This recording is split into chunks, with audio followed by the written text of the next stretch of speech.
Price Lord. எனக்கு prophet அவங்கள தெரியவே தெரியாது. அவங்க இப்படி ஒரு ஊழியக்காரங்க இருக்காங்க அப்படின்னு தெரியாது.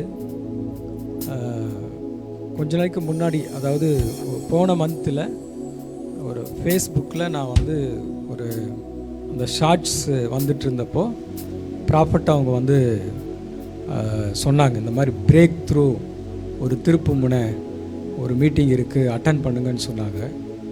அப்போது ஆண்டவர் எனக்கு உணர்த்தினார் அந்த மீட்டிங் அட்டன் பண்ணணும் அப்படின்னு சொல்லி. அந்த ஷார்ட்ஸ் திரும்ப திரும்ப நான் எப்போல்லாம் அது ஓப்பன் பண்ணுறேனோ அது அப்போவெல்லாம் வந்தது.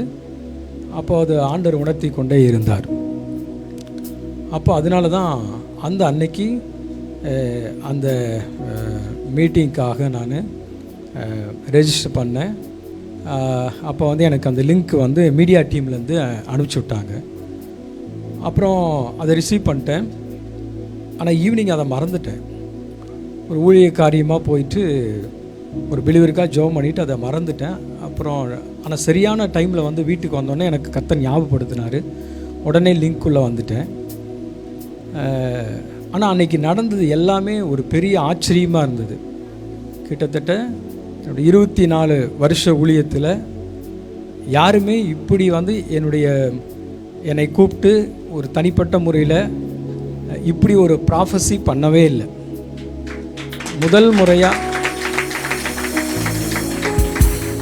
அவர் சொன்ன ஒவ்வொரு வார்த்தையும் அப்படியே 100க்கு 100% உண்மை. எப்படி எலியா தீர்க்கதரிசியானவர் பள்ளி அறையில் பேசுகிறது கூட அவர் அறிஞ்சிருந்தாரோ, அதே மாதிரி ப்ராஃபட் பேசின ஒவ்வொரு வார்த்தையும் மிகுந்த ஆச்சரியமாக இருந்துச்சு. அவர் சொன்னார், நீங்கள் ஊழியம் ஆரம்பித்து எத்தனை நாள்னு கேட்டார். இப்போ நான் ஒரு அப்ராக்சிமேட்டாக 14 இயர்ஸ்ன்னு சொன்னேன். நான் அவர் சொன்னார் இல்லை 15 இயர்ஸ்னாரு. ஒய்ஃப் கரெக்டாக அந்த டேட்டு இதெல்லாம் டைம் கரெக்டாக வச்சுருப்பாங்க. இப்போ அவங்க சொன்னாங்க, இல்லை ப்ராஃபட் சொன்னதான் 15 இயர்ஸ் ஆச்சு, கரெக்டாக ஏப்ரல் வந்தால் 15 இயர்ஸ் அப்படின்னாங்க. ஆனால் ஊழியத்தில் நடந்த காரியம் பார்த்திங்க அப்படின்னா 2010 வருஷத்தில் கோயம்புத்தூரில் ஊழியத்தை ஆரம்பித்தோம்.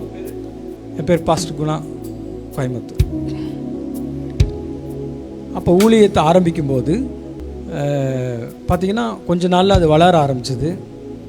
ஒரு 300 ஸ்கொயர் ஃபீட் இருக்கிற இடம் கர்த்தர் அது ஃபுல்லாக நிரப்பி இருந்தார். நான் சர்வீஸ் ஃபுல்லாக நின்றுருப்பேன், எல்லாம் அவ்வளோ ஃபுல்லாக இருந்தது. திடீர்னு ஒரு நாள் இப்படி ஒரு பிரசங்கம் பண்ணிகிட்ருக்கிற அந்த நேரத்தில் இப்போ செல்ஃபோனில் ஒய்ஃப் அதை ரெக்கார்ட் பண்ணிகிட்டு இருந்தாங்க. அது முடிச்சுட்டு அவங்க போயிட்டாங்க. வீட்டுக்கு போனால் அவங்க முகத்தில் ஒரு பெரிய ஒரு பயம் இருந்தது. அப்புறம் நான் வீட்டுக்கு வந்தோன்னே கேட்டேன். வந்தோன்னே அவங்க சொன்னாங்க, இந்த ரெக்கார்டை பாருங்கள் அப்படின்னு சொன்னாங்க. அப்போ என்னாச்சு அப்படிங்கிற, இல்லை நீங்கள் பாருங்கள் அப்படின்னு ஒரு பதட்டத்தோடு இருந்தாங்க. அந்த இதில் வீடியோவில் பார்க்கும்போது பிரசங்கம் நடந்துட்டு இருந்த வேலையில் இந்த மாதிரி பேக் ஸ்க்ரீனில் ஒரு பிசாசினுடைய பயங்கரமான உருவம் அப்படியே அது கேப்சர் ஆகிருந்தது. அதில் என்னால் பார்க்கவே முடியல. அவங்க பதட்டத்தில் இருக்கிறாங்க. இதை பார்த்தோன்னே எனக்கும் ஒரு ஷிவரிங் ஆயிடுச்சு.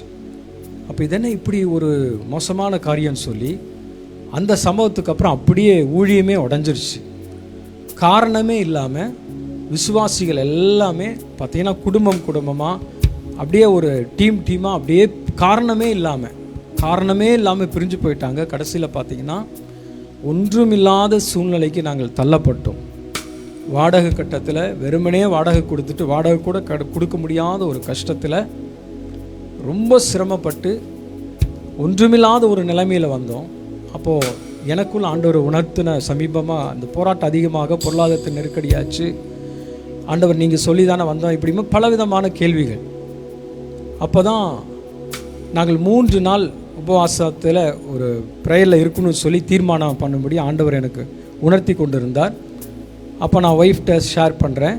அப்போ அவங்களும் ஒத்துக்கிட்டு 3 நாள் நானும் பாஸ்டர் அம்மாவும் என்னுடைய மனைவியும் அந்த உபவாச ஜபத்தை ஏறெடுத்தோம். ப்ராஃபட் அவங்க கரெக்டாக அதை சொன்னாங்க. நீங்கள் போன மாதத்தில் தேவனுடைய சமூகத்தில் குடும்பமாக உபவாசம் இருந்தீங்க அப்படின்னு சொன்னாங்க. அந்த உபவாசத்தில் நீங்கள் என்ன ஜெபம் பண்ணீங்கன்னு ப்ராஃபட் அவங்க சரியாய் சொன்னார்கள். 3 காரியத்துக்காக நான் என்ன கேட்டேன் அப்படின்னா, இதில் எனக்கு ஒரு பெரிய திருப்பு முனை இருக்கணும், ஒரு பெரிய மாற்றம் இருக்கணும், ஒரு பெரிய விடுதலை எனக்கு வேணும்னு சொல்லி கேட்டிருந்தேன். என்னோடய ஒய்ஃப் அவங்க கேட்ட காரியம், சரியான டைரக்ஷன் எங்களுக்கு கொடுங்க ஆண்டவரே அப்படின்னு சொல்லி.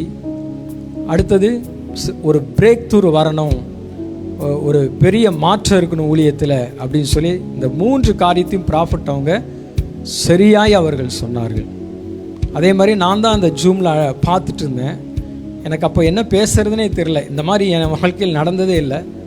திடீர்னு என்னை கூப்பிடுவாருன்னு தெரியாது. ஆனால் நான் உட்காந்து அதை கவனிச்சுட்டு இருக்கும்போது திடீர்னு கூப்பிட்டாங்க. அப்போது யெஷுவான்னு ஒரு பாடல ஆரம்பித்தாங்க. ஆரம்பித்தோன்னா ஒய்ஃப் அங்கே அப்படியே பக்கத்தில் தான் இருந்தாங்க. ஆனால் திடீர்னு என் பக்கத்தில் உட்கார்ந்தாங்க. அவங்க வீட்டில் இருக்கிறனால அப்படியே வச்சு ஓரமாக உட்காந்தாங்க. வீடியோவில் இருக்கிறனால சரி தள்ளி உட்காந்துட்டாங்க. பார்த்திங்கன்னா அப்படியே பாடிட்டே ப்ராஃபிட் கால் பண்ணிட்டாங்க, நேம் கால் பண்ணிட்டாங்க. கால் பண்ணி ஒவ்வொரு காரியம் சொல்லவும் அவங்களும் இருந்து பக்கத்தில் வந்துட்டாங்க. அதுக்கப்புறம் ப்ராஃபிட் சொன்னார், உங்கள் ஒய்ஃப் இருக்காங்களா, இருந்தால் அவங்கள கூப்பிடுங்க அப்படின்னாங்க. உடனே அவங்க வந்தாங்க.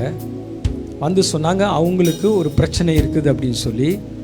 அவங்களுக்கு பார்த்தீங்க அப்படின்னா 2022 எனக்கு ஆண்டவர் ஆண் குழந்தை கொடுத்தாரு. அப்போது அந்த குழந்தை பிறக்கிறதுக்கு முன்னாடி பார்த்தீங்க அப்படின்னா 3 ஆப்ரேஷன் ஒரே டைமில் நடந்தது. அது லேப்ராஸ்கோப்பியில் பண்ணாங்க.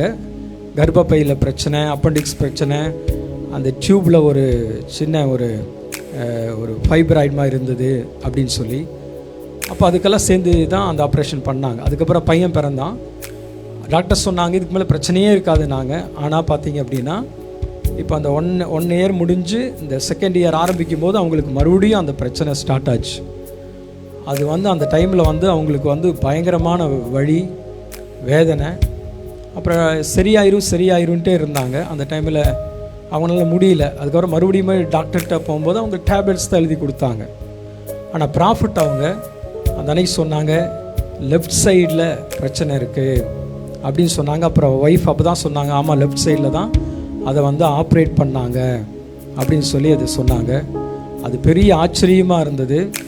இந்த காரியம் மாத்திரம் இல்லை, அந்த 15 வருடமாக நாங்கள் பட்ட உபத்திரவங்கள், வேதனைகள், ஊழியத்தில் வந்த போராட்டங்கள் பயங்கரமான காரியம். அப்புறம் எவ்ரி மந்த் அந்த உங்களுக்கு 10,000 ஆண்டவர் காண்பிக்கிறார் அப்படின்னு சொன்னாங்க. நான் யார்ட்டையுமே அது ஷேர் பண்ணல, சொல்லலை. என் பொண்ணு படிக்கும் போதெல்லாம் அந்த ஃபீஸ் ஞாபகம் வரும்போது தான் சொல்லுவேன், பாப்பா நீ ஜெபம் பண்ணணும், ஆண்டவர் நமக்கு அந்த ஃபீஸ் பேலன்ஸ் கொடுக்கணும், நீ ஜெபம் பண்ணு அப்படின்னு சொல்லி சொல்லுவேன். இந்த ஜூம் மீட்டிங்கு அட்டன் பண்ணுறதுக்கு முன்னாடி கூட பாப்பா பக்கத்து ரூமில் தான் படிச்சுட்டு இருந்தா. நெக்ஸ்ட் மந்த் ஆனுவல் வருது, 3rd மிட்டம் நடந்துகிட்ருக்கு, அங்கே போஸ்ட் பண்ணிகிட்ருக்குறாங்க. ஸோ ஆண்டவராக வழி திறந்தாச்சும் ஆச்சு பாப்பா அப்படின்னு அப்போ தான் சொல்கிறேன். அப்போ நீ ஜெபம் பண்ணு, 10,000 நம்ம கட்டிடணும் அப்படின்னு ஜெபம் பண்ணுன்ட்டு சொல்லிட்டு தான் ஜூமில் அட்டன் பண்ணுறேன். ப்ராஃபிட்டுக்கு ஆண்டவர் சரியாய் அந்த 10,000 என்பதை காண்பித்து சரியாய் சொன்னார். இந்த 10,000 ஆண்டவரே ஒவ்வொரு மாதமும் எனக்கு அந்த 10,000 ஷார்ட் ஆகிட்டே இருக்குது ஆண்டவரே. ஒரு மாதம்னா பரவாயில்ல, எவ்ரி மந்த் அது எனக்கு ஷார்ட் ஆகிட்டே இருக்குது, ரொம்ப கஷ்டப்படுறேனே அப்படின்னு சொல்லி அந்த காரியத்தை நான் ஜெபம் பண்ணிகிட்டு இருந்தேன். அடுத்ததை சொன்னாங்க, ஒரு 5 லட்ச ரூபாய் உங்களுக்கு வர வேண்டியது இருக்குது அப்படின்னாங்க. ஆக்சுவலாக எனக்கு ஒரு சின்ன ஒரு அசட் இருக்குது. அது பார்த்தீங்கன்னா ஃபஸ்ட்டு 3 லட்சம்னு பேசினாங்க, அப்புறம் 4 லட்சம் நாங்கள். ஆனால் பார்த்தீங்க அப்படின்னா என் கைக்கு வரவே இல்லை, இது வரைக்கும் வரவே இல்லை. ஆண்டவர்கிட்ட நான் சொன்னேன், ஆண்டவரே என்கிட்ட இருக்கிறதே ஒரு சின்ன அசட்டு, நான் இங்கே கோயம்புத்தூரில் ஊழியம் செய்யறதுக்கு இந்த பணமெல்லாம் ஒன்றுமே பத்தாது, அட்லீஸ்ட் ஒரு 10 lakhs வந்தாக்கா எனக்கு கொஞ்சம் ரிலாக்ஸாக இருக்குமே ஆண்டவரே அப்படின்னு நான் ஜெபம் பண்ணுறேன். ப்ராஃபிட் கரெக்டாக சொல்கிறாரு, 10 லட்சத்தை ஆண்டவரே கொடுங்க ஆண்டவரே அப்படின்னு சொல்லி சொல்கிறார். ஃபஸ்ட் டைமே உண்மையாலுமே இப்படிப்பட்ட ஒரு தீர்க்கதரிசியை கர்த்தர் எழுப்புனதுக்காக, அவர் மேலே இருக்கிற அந்த தீர்க்க தரிசன அபிஷேகத்துக்காக, தீர்க்க தரிசன அழைப்புக்காக கத்தரை துதிக்கிறேன். I honour you prophet. கத்தர். ஆமென். இதெல்லாம் ஏன் பணம் இல்லை, இது கடவுள் கொடுத்தது. Okay, God bless you. போங்க, இது டோக்கன் அட்வான்ஸ். இது போய் எல்லா பணத்தையும் கொண்டு வரும். Okay, congratulation. God bless you. கைகளை தட்டி கடவுளுக்கு நன்றி சொல்லுங்க பார்க்கலாம் எல்லாரும்.